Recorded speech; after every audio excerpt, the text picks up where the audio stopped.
of the Eastern Caribbean, VON Radio, from the Federation of St. Kitts and Nevis. From the VON Newsline, this is the VON Major Newscast. Good evening, I am Tashan Tyson, in with your VON Major News package for today, Friday 24th August 2018. In our lead stories, nationally, Monday, September 3rd, 2018, National Day of Prayer and Fasting here in St. Kitts and Nevis, and St. Kitts and Nevis among countries to be affected by EU travel clearance. Regionally, St. Lucia opposition calls on PM to explain whereabouts of $20 million in citizenship donations. Internationally, Scott Morrison is new Australian PM as Malcolm Turnbull ousted. And in sports, sentencing likely to take place in March 2019 for CONCACAF President and FIFA Vice President Jeffrey Webb. We'll have the details of these and other stories after this message.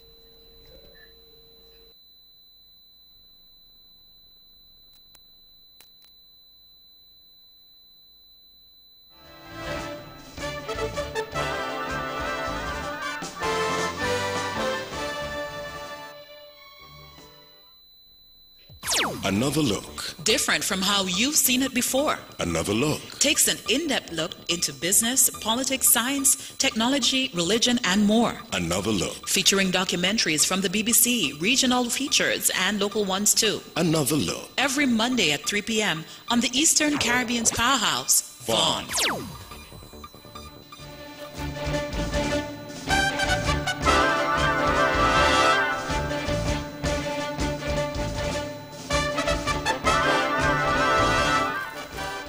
Welcome back. Another national news in detail. Monday, 3rd September 2018 has been earmarked for a National Day of Prayer and Fasting. This is one of the activities planned to mark St. Kitts and Nevis's 35 years of independence. Pastors and church leaders were encouraged to mobilize their congregations to observe the practice by the leadership of the Ministry of Ecclesiastical Affairs during a meeting held earlier this week.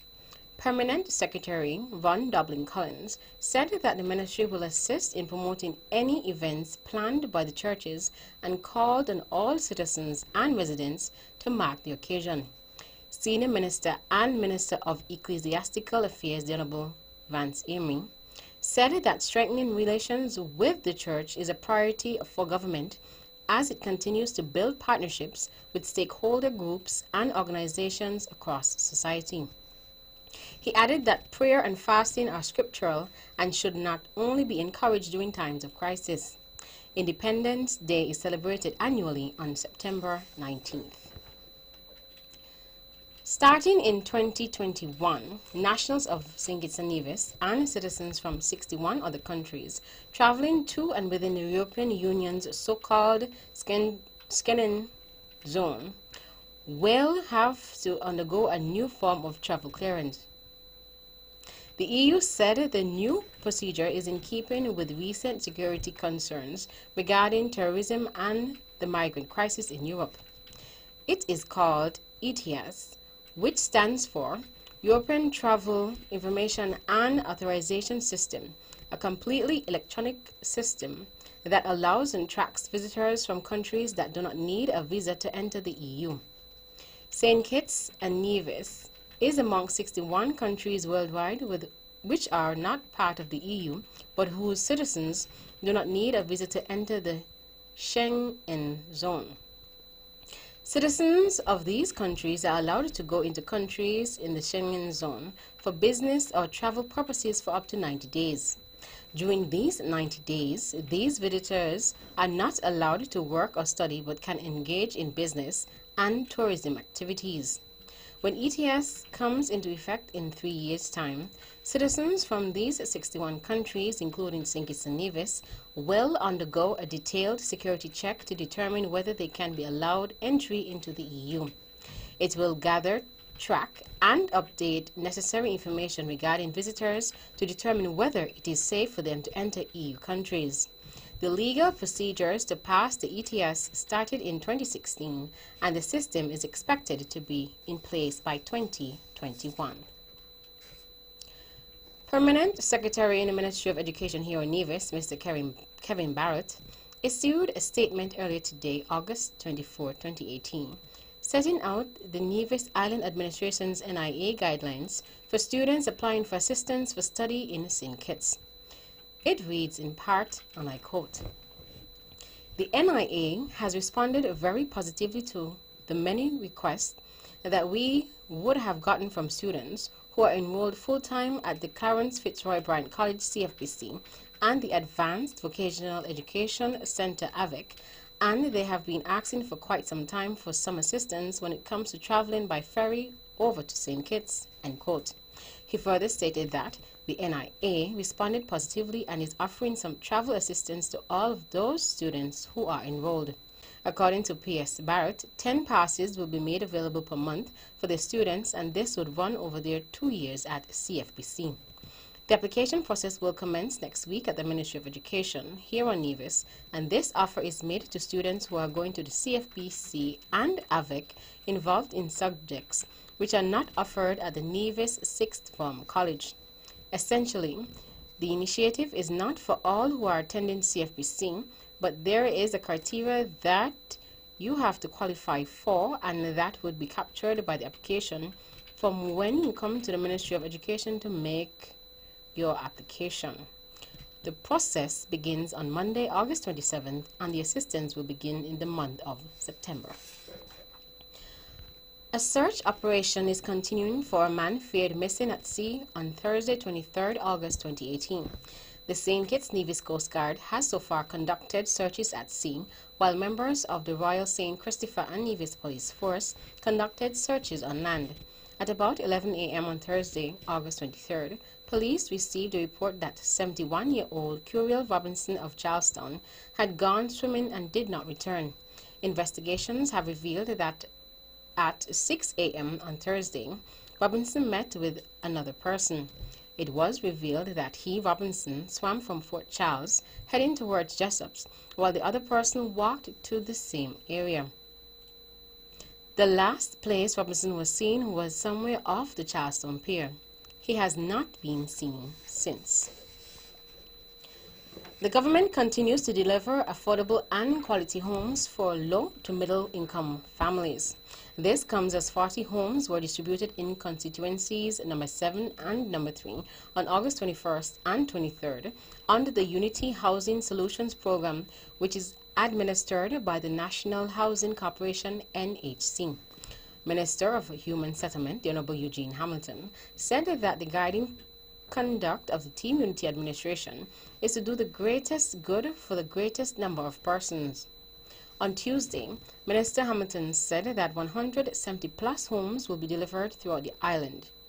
On August 21st, keys were presented to 30 new homeowners in constituency number 7, which includes the villages of Molyneux, Estridge, Tabernacle Lodge Project, and Boreau.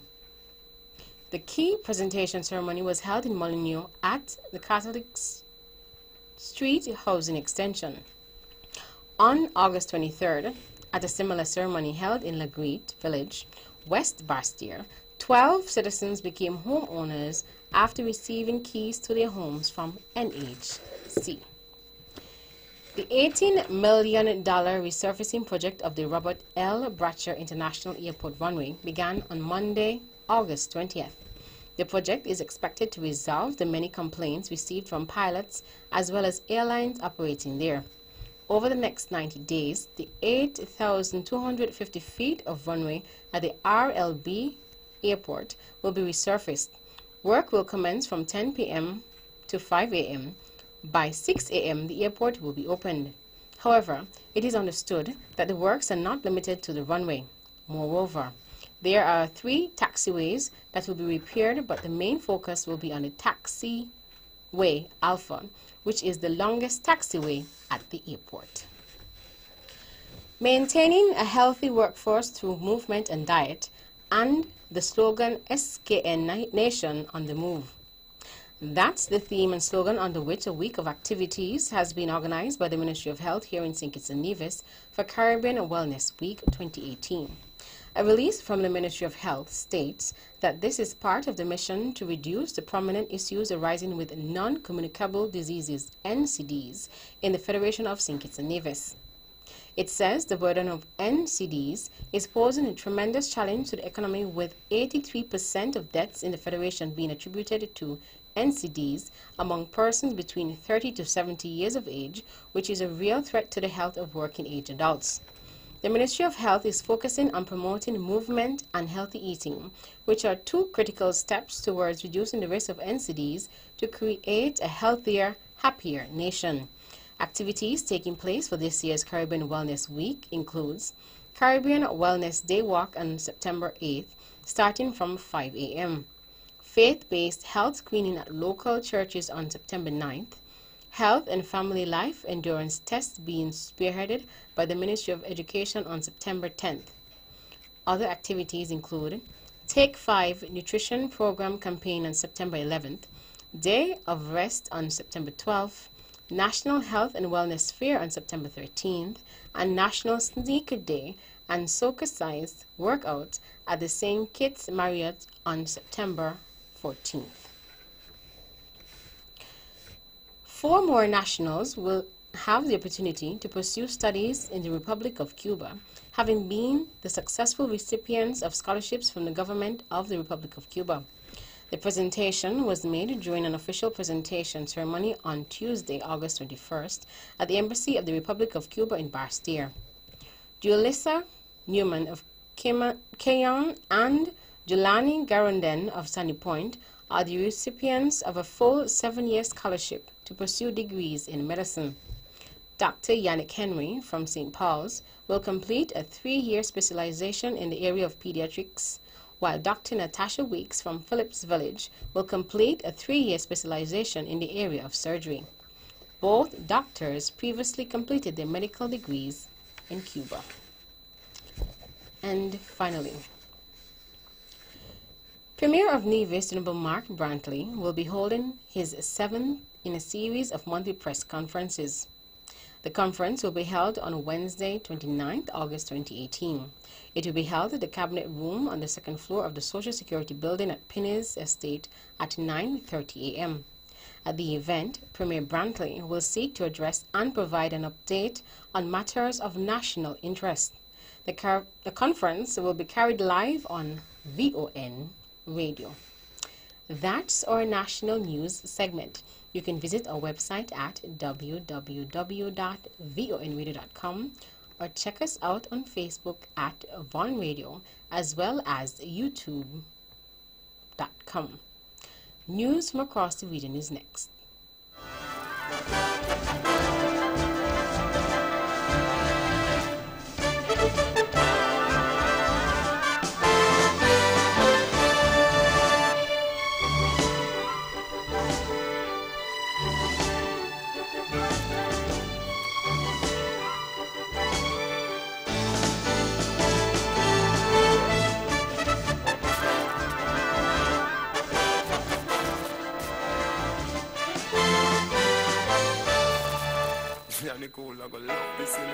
This summer, the Bank of Nevis Limited offers you sizzling hot vacation loans. Come and experience summer like never before with our easy-to-access summer vacation loan. Get up to $15,000 unsecured with up to 2 years to repay. Take a trip, experience the world, or participate in our very own Culturama. Enjoying your vacation has never been easier with a relaxing vacation loan from the Bank of Nevis Limited. My bank, your bank, our bank, the Bank of Nevis Limited, improving the quality of life. Like us on Facebook.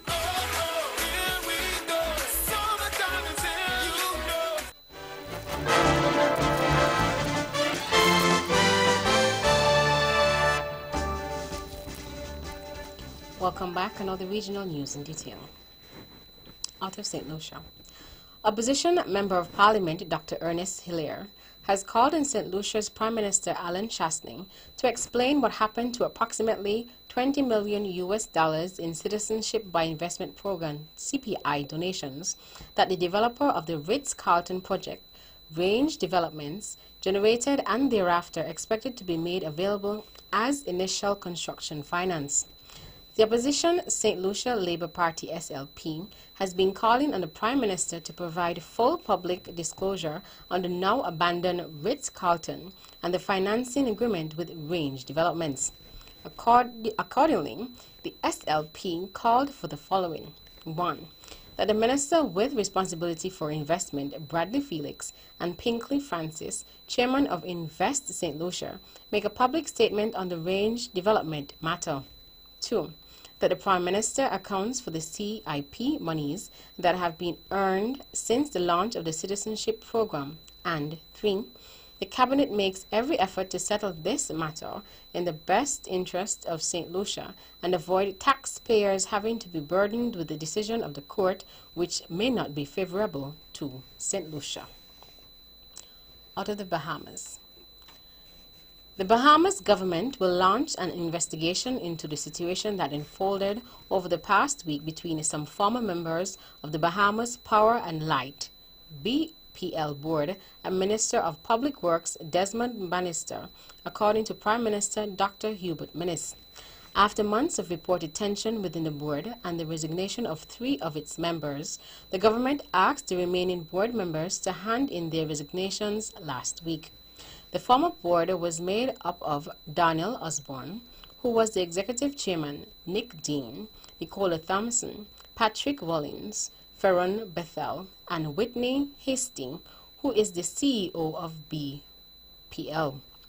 Bannister said that relationships among the board members had significantly deteriorated and they had locked horns on almost every critical issue at great cost to the company, which ultimately necessitated new leadership. And finally, out of Jamaica.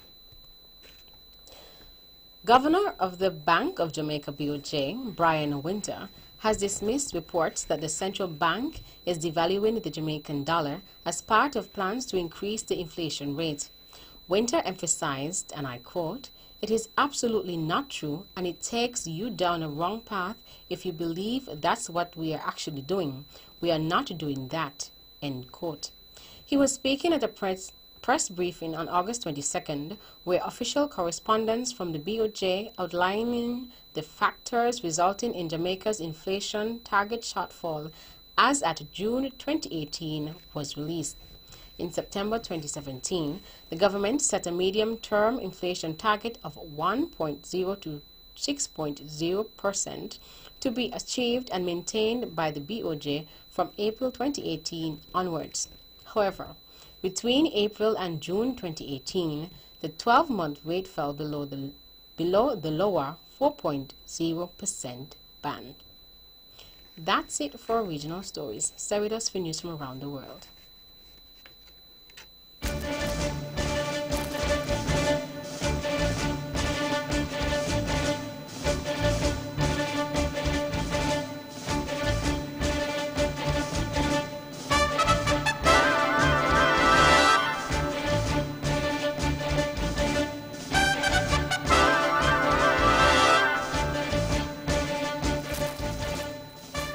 Welcome back on all the international news in detail.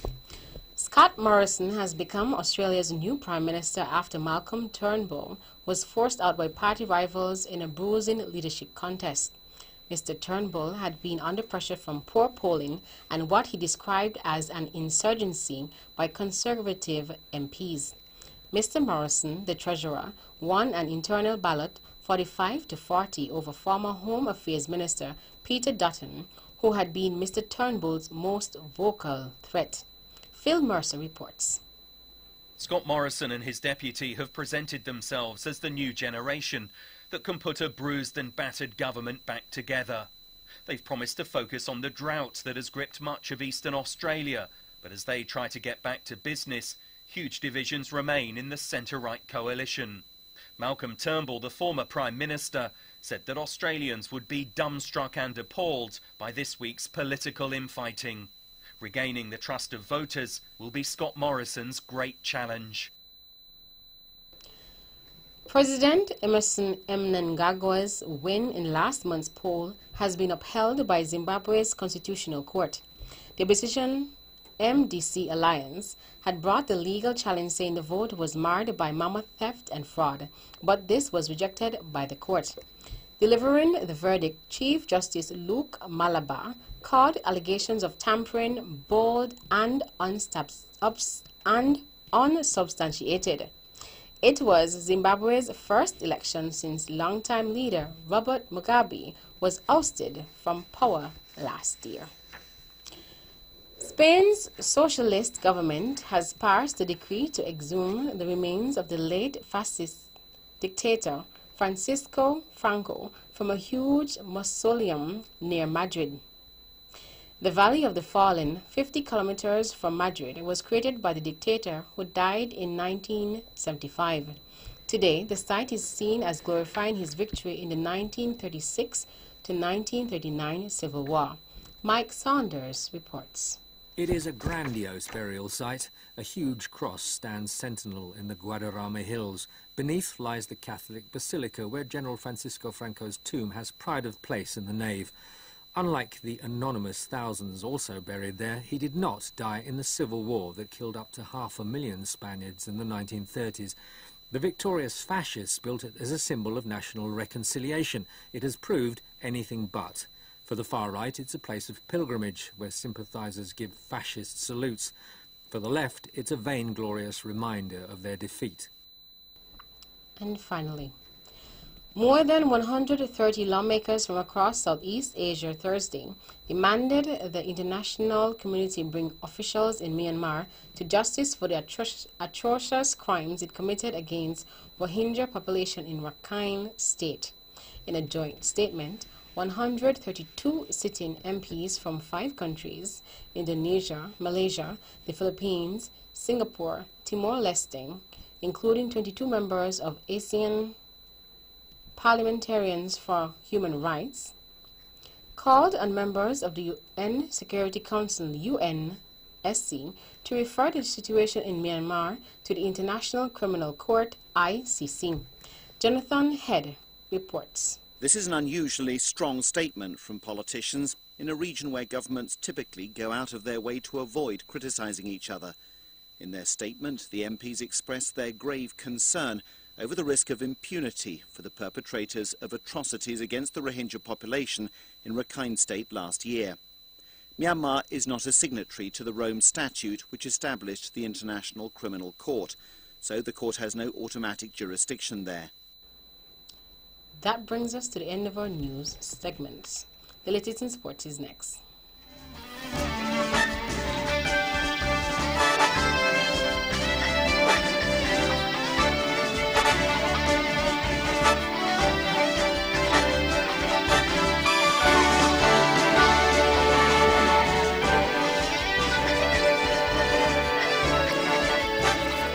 Splash the cash with up to $20,000 unsecured from TDC Financial Services and get a chance to win an airline ticket to any Liat destination, plus other great prizes. Have fun in the sun, get back to school ready, renovate your home, or get hurricane prepared this summer. Use your loan to secure your property and get 20% off all hurricane and home renovation materials from TDC Home and Building Depots. A loan for all purposes. Get your splash of cash with $20,000 unsecured from TDC Financial Services. Terms and conditions apply.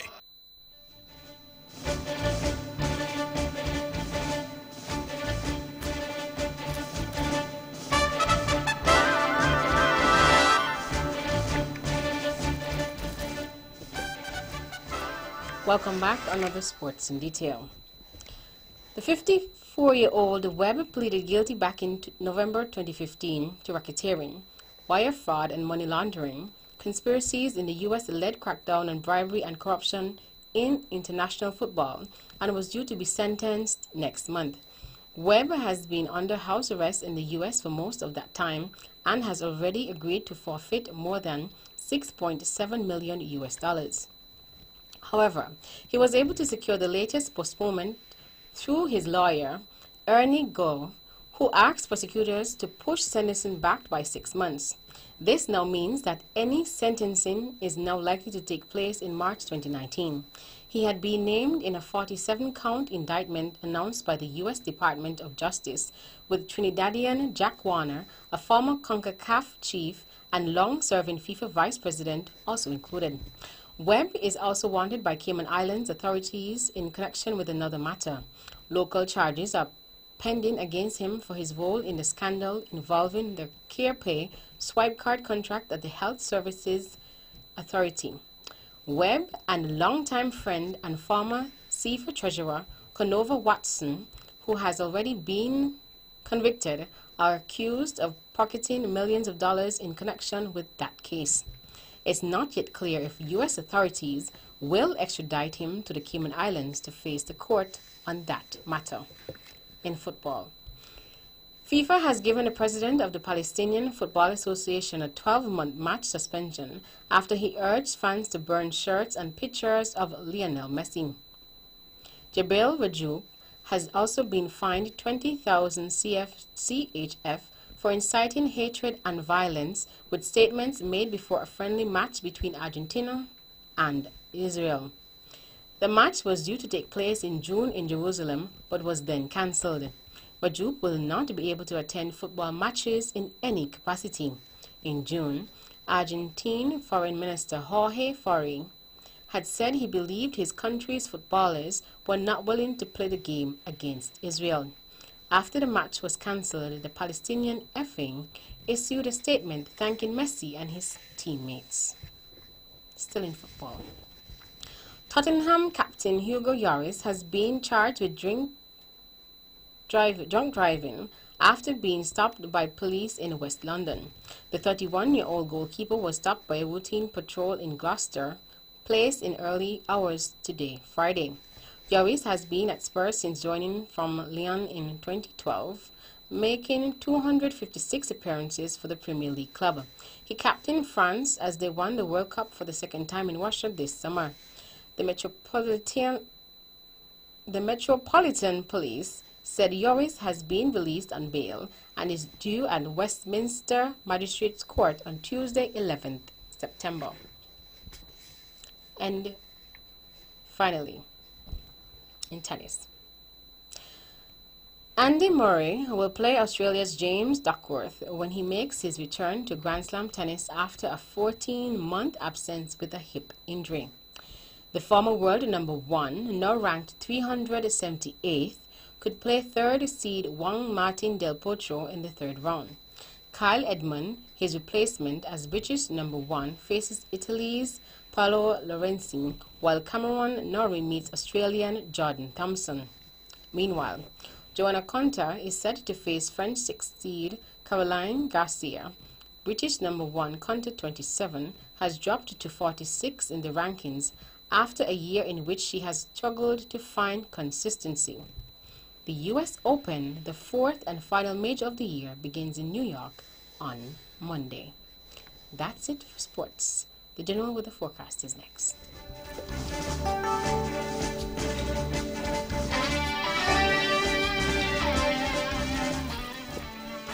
Welcome back, and now the local weather forecast for St. Kitts and Nevis.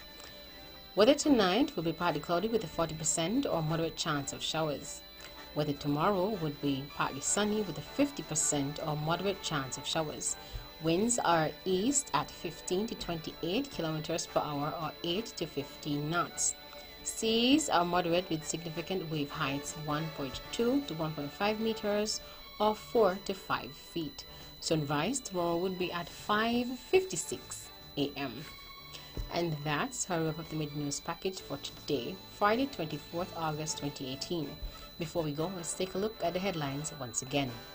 Nationally, Monday, September 30, 2018, National Day of Prayer and Fasting here in St. Kitts and Nevis.